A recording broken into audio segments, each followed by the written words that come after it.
Overnight, an unexpected scene outside the International Space Station before a scheduled Russian spacewalk. So take a look. We're going to show you this here now.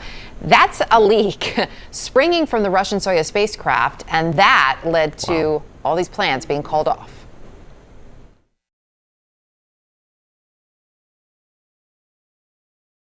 Kristen, is there any concern that this compromise here could rather compromise the capsule's eventual return to Earth?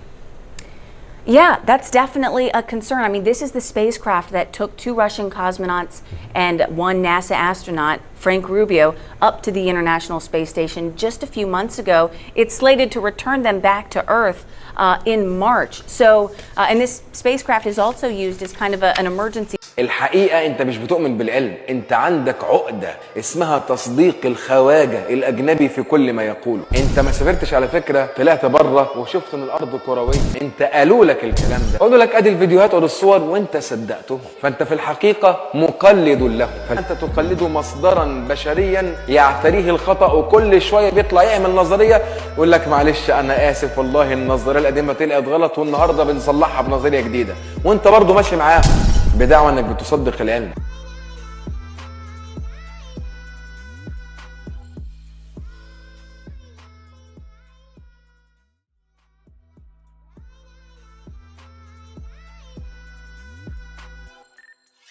And we have indication of successful spacecraft separation of the GOES-T spacecraft.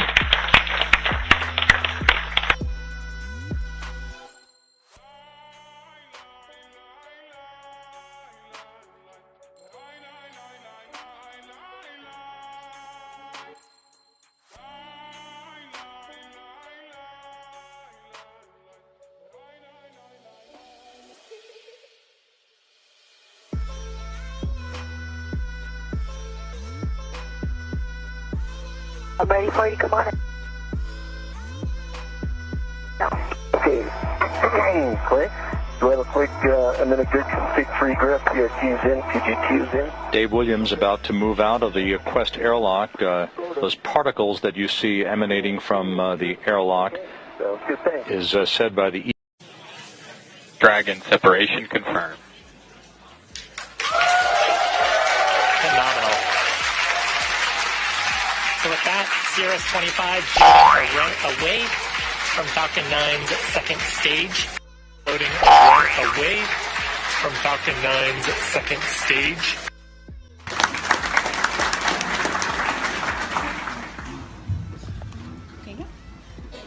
So many times during spacewalks outside the International Space Station, we can see air bubbles rising up. Can you touch on how there are air bubbles in space?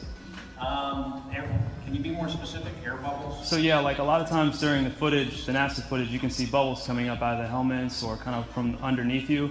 How do you explain bubbles in space?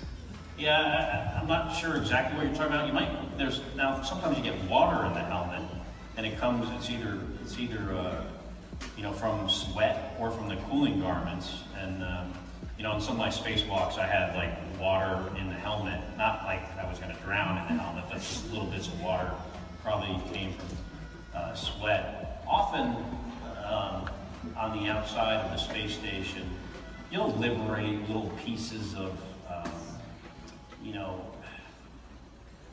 it's a really harsh environment out there, and the outside of the space station gets beat up pretty good. And sometimes, you know, you'll see just little flecks of paint or something that you might have disrupted floating away from the suit. And, you know, that's generally what that is. I've never seen any kind of air bubble anywhere. Yeah. Could it be that you're filming in an underwater pool and you're not really out there? All right, well, I just encourage everyone to look up bubbles in space, hashtag bubbles in space. Thank you very much. Thank you. You spent $45 to see that? I got him free. Let's not forget space bubbles.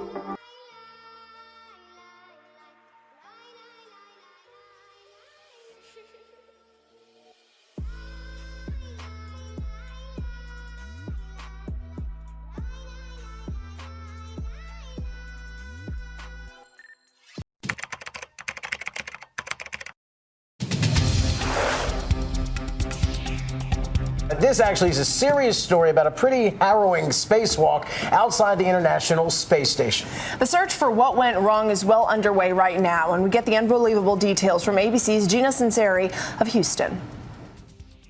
Spacewalks are dangerous. But when Italian astronaut Luca Parmitano started complaining about, well, something wet inside his helmet, his spacewalking partner Chris Cassidy did a double take. I see beads of sweat. No, it's not sweat. No, it's not sweat. Hey, Luca, can you clarify, is it increasing or not increasing? It's hard to tell, but it feels like a lot of water. Water in his helmet? Yes, if there's enough water, he certainly had that risk today, and that's why we took it so seriously. That's right. She said Luca Parmitano was in danger of drowning in his spacesuit, orbiting 260 miles above planet Earth.